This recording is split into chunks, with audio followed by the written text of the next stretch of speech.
नमस्कार,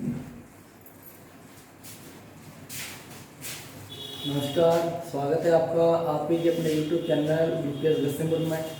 आज आपके सामने मुगल काल का पार्ट चल रहा है अपने जहांगीर का जो शासनकाल कब से कब तक रहा, या फिर जहांगीर जैसे शासक बना तो उसके सामने किस किस प्रकार की समस्याएं सामने आई, तो इसके बारे में आज अध्ययन करेंगे। सबसे पहले यानी जहांगीर यानी कि जो कि अकबर का उत्तराधिकारी था। जहांगीर अकबर की मृत्यु के बाद में लगभग 1605 ईस्वी में शासक बना। उसके बाद में 1605 से लेकर के लगभग 1727 ईस्वी तक जहांगीर का शासनकाल रहा। अब देखेंगे 1605 से लेकर के 1627 ईस्वी तक के शासनकाल के दौरान जहांगीर ने किस प्रकार से कार्य किया। लेकिन इससे पूर्व जहांगीर का थोड़ा सा परिचय कर लिया जाए। यानी कि जहांगीर का जो जन्म है वह लगभग 30 अगस्त 1569 को हुआ था। जहांगीर का जो जन्म है लगभग 30 अगस्त 1569 को हुआ था।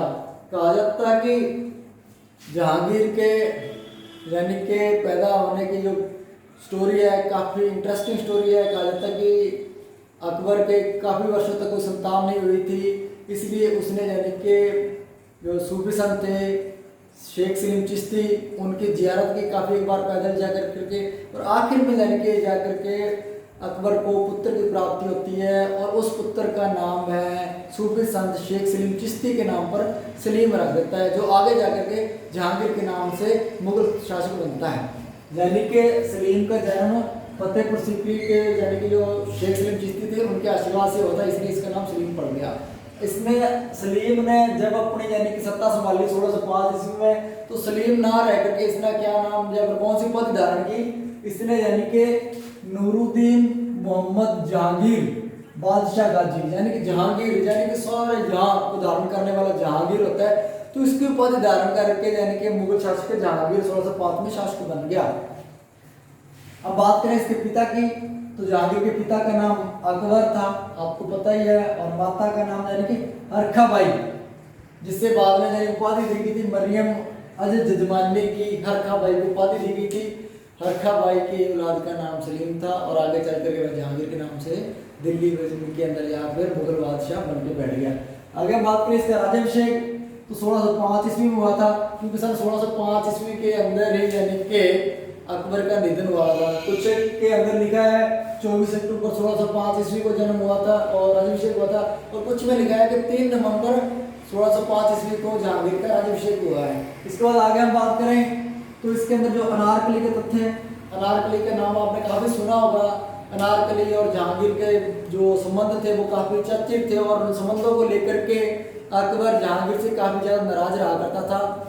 इनकी क्या स्टोरी में आपको देखिए, अलग अलग इतिहासकारों ने अलग अलग स्टोरी बता रखी है, लेकिन जो निष्कर्ष निकलता है, जो मैंने पढ़ा है, मेरे अकॉर्डिंग जो मैंने पढ़ा है, उसमें तो यही निकलता है कि जो अनारकली थी यह मुगल दरबार के अंदर एक नृत्यकारिणी थी, यानी कि डांस करती थी, और उसकी उम्र काफी थी, और उस नृत्यकारिणी से यानी कि काफी ज्यादा आकर्षित हुआ या फिर प्रभावित हुआ कौन, जहांगीर। और उस समय जब जहांगीर उससे आकर्षित हुआ तो जहांगीर की जो लगभग उम्र थी वह 13 वर्ष की थी, लेकिन दिनों दिन जहांगीर उसके प्रति यानी कि अनारकली के प्रति आकर्षित होता रहा, या फिर अपने बोल दें यानी कि उसके प्रेम के चक्कर में आता रहा, जो कि अकबर इस बात से बहुत ज़्यादा नाराज था, क्योंकि एक नृत्यकारिणी अगर जहांगीर से शादी करती तो एक अच्छी बात नहीं थी। यानी उस समय फिर अकबर ने गुस्से में आकर के अनारकली को देश निकाला दे दिया। अनार ने क्या किया, अनारकली को अकबर ने देश निकाला दे दिया। कहा जाता है कि काबुल के अंदर यानी कि अफगानिस्तान की साइड में अनारकली को भेज दिया गया, और वहां पर जाकर उसका निधन हो गया। लेकिन कुछ इतिहासकार लिखते हैं कि अकबर ने अनारकली को दीवारों के अंदर जिंदा जलवा दिया था यानी कि, तो कुछ ऐसे लिखते हैं, बाकी सभी की सोच है, लेकिन अकबर ने चलो जो करना था कर दिया। जहांगीर ने अनारकली की मृत्यु के बाद में उसका मकबरा बनाया। अनारकली का मकबरा कहाँ है, लाहौर के अंदर है। कब बनाया, 1615 ईस्वी में, यानी कि जहांगीर ने अनारकली या फिर अपनी प्रेमिका की याद के अंदर लाहौर में मकबरा बनाया 1615 में, और उस मकबरे पर जहांगीर ने कुछ लिखवाया था जो आज तक भी लिखा पड़ा है वहां पर।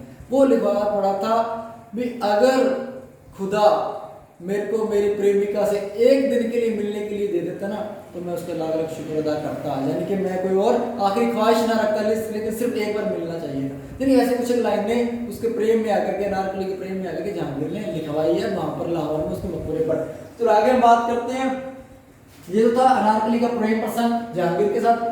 आगे जहांगीर ने देखिए शासक साहब, बादशाह साहब काफी ज्यादा शादियां की थी, इनके अंदर प्रमुख 5 शादियों का वर्णन आता है। जो प्रथम शादी थी, जो प्रथम पत्नी थी जहांगीर की, उसका नाम है मानबाई। क्या नाम है? मानबाई है। मानबाई से जो पुत्र प्राप्त होता है उसका नाम है खुसरो। मानबाई से जो पुत्र प्राप्त होता है उसका नाम क्या है? खुसरो। खुसरो वही जिसने यानी कि जहांगीर के खिलाफ 1606 के अंदर विद्रोह कर दिया था। इसके बारे में आगे हम पढ़ेंगे, यानी कि खुसरो का जो विद्रोह है आगे हम इसके बारे में पढ़ेंगे। दूसरी पत्नी थी जगत गोसाई। दूसरी पत्नी का नाम क्या था? जगत गोसाई। और जगत गोसाई से पुत्र प्राप्त हो उसका नाम है खुर्रम। यानी कि खुर्रम आगे जाकर क्या बनता है? आगे जाकर यही खुर्रम यानी कि शाहजहां के नाम से हिंदुस्तान का जाकर भारत का बादशाह बनकर के बैठ जाता है। इसके बारे में आगे हम अध्ययन करेंगे, शाहजहां ने किस प्रकार से कार्य किया।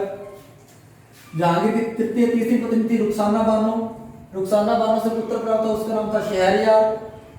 चौथी पुत्री यानी पत्नी थी वो सलमा बानो। सलमा बानो से जो पुत्र प्राप्त हो उसका नाम है परवेज। अब आगे आता है पांचवी पत्नी। संख्या में पांचवी पत्नी थी, लेकिन जो उसका रुतबा था वो कहीं यानी कि पहली से बढ़कर था। यानी कि जहांगीर पर जो असली शक्ति थी, जो बल था, वो नूरजहां के था। नूरजहां के पुत्र नहीं था, एक पुत्री थी, इसका नाम था लाडली बेगम। क्या नाम था? नूरजहां की पुत्री का लाडली बेगम। तो इसके बारे में मैं थोड़ा सा आपको बता दूं, यानी कि जो नूरजहां थी वह अपनी लाडली बेगम का जो विवाह है, शादी है, वो शहरयार से करना चाहती थी। किसके साथ करनी थी?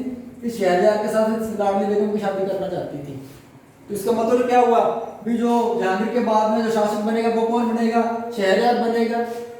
लेकिन बीच में फंस गया खुर्रम। अब इसका क्या चक्कर है, इसके बारे में आगे एक्सप्लेन करूंगा इस बात को। चलो ये नूरजहां थी। अब क्या हुआ, 1611 ईस्वी के अंदर जहांगीर ने नूरजहां से शादी कर ली, विवाह कर लिया। नूरजहां से जब विवाह किया तो नूरजहां विधवा थी।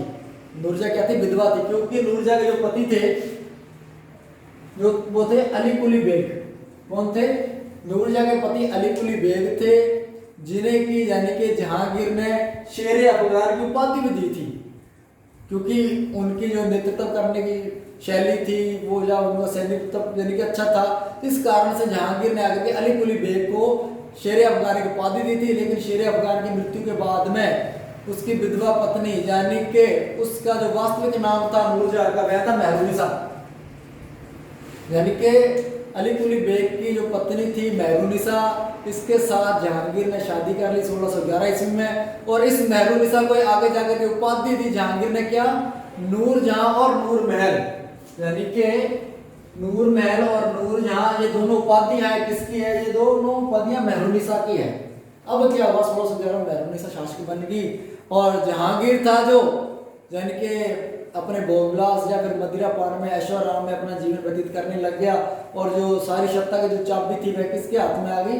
नूरजहां के हाथ में आ गई। और नूरजहां ने जैसे ही अपने यानी कि सत्ता की चाबी अपने हाथ में ली तो अपने गुट बना लिया। यानी कि अपने जो भी उसके गुट से संबंधित सामंत लोग थे उन्हें सभी को अपनी एक मुट्ठी में बना लिया और एक गुट बना लिया। इस गुट का नाम क्या है? नूरजहां गुट। क्या नाम है? नूरजहां गुट, या फिर इसे इतिहास के अंदर नूरजहां जनता के नाम से भी पुकारा जाता है। अब इस नूरजहां गुट के अंदर यानी कि नूरजहां से जो संबंधित व्यक्ति थे ना, जो निजी व्यक्ति थे, वही इस गुट के अंदर शामिल थे। कौन कौन से थे? सबसे पहले है मिर्जा ग्यास बेग। सबसे पहले कौन है? मिर्जा ग्यास बेग। मिर्जा ग्यास बेग यानी कि नूरजहां का पिता था या फिर इसका बाप था, इसीलिए नूरजहां गुट में इसका भी काफी वर्चस्व था। 2 नंबर पर आ जाती है असमत बेगम। यानी 2 नंबर पर कौन है? असमत बेगम है। यह नूरजहां की माँ थी, मिर्जा माता थी। कहा जाता है दुनिया के अंदर जो गुलाब का इत्र है, जो सेंट है ना, फ्रेगनेंस, इसे लाने का जो श्रेय जाता है वह इस असमत बेगम को ही जाता है। और 3 नंबर पर आ जाता है नूरजहां का भाई आसफ खान। कौन है 3 नंबर पर? नूरजहां का भाई आसफ खान। और 4 नंबर इस गुट में कौन था? 4 नंबर पर था खुर्रम, जो आगे जाकर शाहजहां बनता है। कौन बनता है? शाहजहां बनता है। तो इसके बारे में थोड़ा सा आपको बता दूं क्या किस प्रकार से हुआ था। जैसे मैंने पूर्व में बताया है कि नूरजहां चाहती थी कि इसकी जो पुत्री लाडली बेगम है, इसकी जो शादी है वो शहरयार से हो जाए और शहरयार क्या हो? जहांगीर के उत्तराधिकारी बने और मुगल बादशाह बने। ये बात क्लियर होगी। दूसरी साइड में क्या था? खुर्रम खुर्रम भी शासक बनना चाहता था। वो कहता था कि जहांगीर का उत्तराधिकारी मैं बनूंगा। इसके लिए मैं इसमें कुछ और एक्सप्लेन कर दूंगा। यानी कि खुर्रम कहता जहांगीर का उत्तराधिकारी मैं बनूंगा। तो क्या हुआ, खुर्रम ने जो शादी है अपनी वो आसफ खान की पुत्री से कर ली, यानी कि नूरजहां की भतीजी से या फिर आसफ खान की पुत्री से खुर्रम ने शादी कर ली। और आसफ खान चाहता था कि जो जहांगीर का उत्तराधिकारी वह कौन बने, वो खुर्रम बने। अब दोनों में लेकर के यानी कि आसफ का नूरजहां या फिर इधर खुर्रम के अंदर विवाद हो गया और ये एक प्रकार का नूरजहां गुट या जुमता बिखर गया, टूट गया। अब आगे का सीरियल देखते हैं, इसमें अंदर क्या होता है, शाहजहां किस प्रकार से नकारा करता है, या फिर यानी कि जैसे ही है गुट टूटता है खुर्रम और इसका, तो आगे जाकर के शाहजहां विद्रोह कर देता है 1623 ईस्वी के अंदर। ये तो आगे चैप्टर हो गया। अब आगे हम बात करते हैं जैसे यानी कि शासक बन गया जहांगीर, शासक बनते सारे लोग खुसरो यानी कि जहांगीर शासक बन गया। शासक बनते ही 1605 में उसके सामने क्या समस्या आई, तो जो उसका बड़ा पुत्र था ना खुसरो, ये कहता था कि जहांगीर है, लगभग देखिए इधर इसका जो जन्म है वो 1569 में हुआ, 1569 में हो गया, 1605 में शासक बना। लगभग 35 या 36 वर्ष की आयु में आकर के जहांगीर शासक बनता है। इसलिए जहांगीर यानी कि सलीम ने भी अकबर के खिलाफ जो विद्रोह किए थे वो इसी कारण से किए थे कि मैं शासक बनूं। अब वही किस्सा या वाक्य यहाँ पर घटित होने वाला है, यानी कि 35 वर्ष की आयु में आकर के अगर जहांगीर शासक बनता है, बादशाह बनता है, तो मान लिया जाए वो 20 वर्ष और शासन करता है। तो इधर क्या है, इधर इस खुसरो की उम्र बढ़ती जा रही है, तो ये भी चाहता था कि मैं युवावस्था के अंदर ही तख्ते ताऊ धारण कर लूं या फिर मैं मुगल बादशाह बन जाऊं।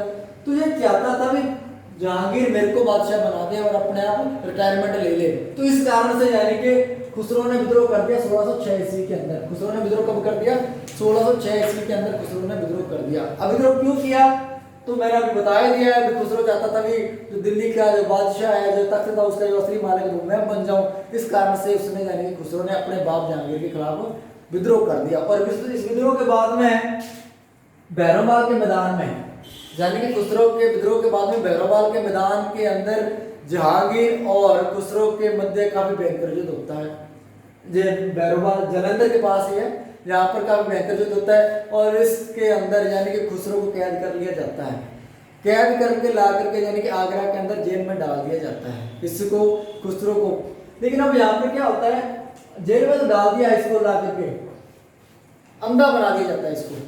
अंधे बनाने से पहले की स्टोरी भी है, यानी कि जेल में डाल दिया जाता है। लेकिन जो इधर खुर्रम है ना, ये खुर्रम भी चाहता है मैं शासक बनूंगा। तो खुर्रम को पता था कि यार मेरे से पहले तो ऊपर एक और व्यक्ति बैठा है, कौन, खुसरो बैठा है। तो उसने क्या किया, लगभग 1621 के अंदर, उससे पहले यानी उसने खुसरो को अंधा करवाया और उसके बाद में खुर्रम ने ही 1621 के अंदर आकर के खुसरो की हत्या करवा दी थी कि मेरे रास्ते का एक कांटा निकल गया, मैं शासक बन सकता हूं। लेकिन कहा जाता है कि खुसरो को यानी कि जहांगीर की जो भाषा वो बोलती है भी खुसरो ने विद्रोह नहीं करना था। खुसरो ने विद्रोह क्यों किया, क्योंकि जिस प्रकार जब उसने विद्रोह किया खुसरो ने 1606 के अंदर, तो वह जहांगीर से भाग करके यानी कि सिख धर्म के 5वें गुरु श्री अर्जुन देव जी के पास चला गया। कौन, खुसरो, यानी कि जहांगीर से बगावत करके सिख धर्म के 5वें गुरु श्री अर्जुन देव जी के पास चला गया और उनका आशीर्वाद लिया। लेकिन इस बात से खफा होकर के जहांगीर ने श्री गुरु अर्जुन देव जी को यानी कि मृत्यु दंड दे दिया या फिर उनकी हत्या करवा दी थी जहांगीर के द्वारा। और दूसरे यानी कि सिख धर्म से संबंधित गुरु तेग बहादुर जी की जो हत्या करवाने का जो काम किया था वह औरंगजेब ने किया था। यानी कि मुगल वंश के 2 शासकों ने सिख धर्म के 2 यानी कि धर्म गुरुओं श्री यानी कि गुरु अर्जुन देव जी और गुरु तेग बहादुर जी को मृत्युदंड दोनों ने दिया था। चलो आगे हम बात करते हैं इसी के अंदर, यानी कि उसके बाद जो है दक्षिण विजय का जो अभियान है जहांगीर का, उस समय दक्षिण के अंदर यानी कि अहमदनगर काफी चर्चित या फिर चर्चित विरासत थी। इसका जो यानी उस समय शासक था वो था मलिक अंबर। कौन था, मलिक अंबर। तो अहमदनगर का जो विजय अभियान करने के लिए खुर्रम को भेजा गया, जो कि आगे जाकर क्या बनता है। खुर्रम ने क्या किया, मलिक अंबर को जाकर के अहमदनगर के यानी कि युद्ध के अंदर पराजित कर दिया। और इस बात से यानी कि जहांगीर बहुत ज्यादा खुश हुआ कि मेरे बेटे खुर्रम ने यानी कि दक्षिण में अहमदनगर में जाकर के मलिक अंबर को पराजित कर दिया। और इस बात से खुश होकर के यानी कि जहांगीर खुर्रम को शाहजहां की उपाधि दे देता है। खुर्रम को यानी कि क्या उपाधि देता है? शाहजहां की उपाधि देता है। शाह यानी कि राजा, यानी यहाँ सारी दुनिया का बादशाह यानी कौन है? शाहजहां की उपाधि खुर्रम को जहांगीर के द्वारा अहमदनगर विजय के बाद में दी जाती है। इसके बाद आगे बात करें मेवाड़ विजय का बयान। तो मेवाड़ विजय यानी कि लगभग 19 जनवरी 1597 ईस्वी को स्वतंत्रता सेनानी यानी कि महाराणा प्रताप का निधन हो जाता है। उनके निधन के बाद में उनका पुत्र यानी कि राणा अमर सिंह यानी चित्तौड़ का शासक बनता है। और उधर 1605 के अंदर आकर के अकबर की मृत्यु हो जाती है और जहांगीर शासक बन जाता है। और जहांगीर की यही इच्छा रहती है कि मेवाड़ को, चित्तौड़ को अपने अंडर किया अधीन किया जाए। तो इसे अंडर या अधीन करने के लिए यानी कि उसने काफी एक बार राणा अमर सिंह पर यानी कि जो महाराणा प्रताप के पुत्र थे उन पर आक्रमण ही किया, लेकिन उन्होंने जहांगीर की यानी कि अधीनता स्वीकार नहीं की। आखिर में यानी कि जहांगीर ने क्या किया? अपने बेटे खुर्रम को मेवाड़ पर आक्रमण करने के लिए भेजा। काफी लंबे समय तक यानी कि वहां पर खुर्रम की सेना घेर डाली रखी और अंत में आकर के राणा अमर सिंह ने यानी कि खुर्रम से संधि कर ली। ये संधि लगभग 1613 ईस्वी में हुई थी। खुर्रम और अमर सिंह के मध्य में 1613 ईस्वी की संधि को यानी कि मेवाड़ मुगल संधि के नाम से भी पुकारा जाता है। ठीक है, क्या किस नाम से पुकारा जाता है? मेवाड़ मुगल संधि के नाम से पुकारा जाता है। इसके अंदर अब क्या होता है यानी संधि में क्या क्या शर्तें हैं? पहली संधि में शर्त तो यही है कि राणा अमर सिंह ने मुगलों की अधीनता स्वीकार कर ली, यानी कि आज के बाद में मुगलों की अधीनता स्वीकार करता हूँ। 2 नंबर था वैवाहिक संबंध नहीं, यानी कि अमर सिंह ने कहा था मैं आपकी अधीनता स्वीकार करता हूँ लेकिन मैं आपके साथ किसी प्रकार का मुगलों के साथ राजपूतों का वैवाहिक संबंध नहीं होगा। 3 नंबर पर है पुत्र करण सिंह को यानी कि मुगल दरबार में भेज दिया। यानी कि अमर सिंह का जो पुत्र था उसका नाम था करण सिंह, और करण सिंह यानी कि जहांगीर की सेवा में जाकर मुगल दरबार में चला गया। 4 नंबर पर क्या थी? चित्तौड़ का किला राणा को दिया गया, यानी जो चित्तौड़ का किला था वह राणा अमर सिंह को दिया गया। इस शर्त पर दिया गया कि जो राणा अमर सिंह है वो चित्तौड़ के किले की मरम्मत नहीं करवाएगी, उसका जीर्णोद्धार नहीं करवाएगी, उसके अंदर कोई नई बिल्डिंग का भवन का निर्माण नहीं करवाएगा। तो ये थी यानी कि मुगल मेवाड़ की संधि। इसके अंदर यानी कि आज का जो हमारा टॉपिक था वो जहांगीर था। जहांगीर 1605 से 1627, जन्म 30 जनवरी 1569। ठीक है, बचपन का नाम सलीम, उपाधि यानी कि नूरुद्दीन मोहम्मद जहांगीर, बादशाह गाजी, पिता का नाम अकबर, माता का नाम हरखाबाई जिसने मरियम अज-जमानी की उपाधि धारण की आगे चल करके। राज्याभिषेक 1605 में हुआ। कुछ बुक में अंदर 24 अक्टूबर 1605 है और कुछ के अंदर 3 नवंबर 1605 है। उसके बाद में अनारकली का प्रेम प्रसंग बता ही दिया है। अनारकली का जो मकबरा है वह लाहौर में है, जहांगीर ने बनाया था 1615 में। उसके बाद में ये इसने शादियां की और 1611 में आकर के इसने यानी कि नूरजहां से शादी की। नूरजहां का जो वास्तविक नाम था वह मेहरुनिसा था। उसके बाद मेहरुनिसा ने नूरजहां गुट बनाया। तो इस प्रकार से ये हमारा आज का वीडियो कंप्लीट हुआ। जहांगीर के संबंध में जो प्रशासनिक व्यवस्था थी या फिर उसकी सैन्य या न्याय व्यवस्था थी, इसके लिए हम अगली वीडियो के अंदर अध्ययन करेंगे। ठीक है, तब तक के लिए हमारी ओर से आपको गुड बाय।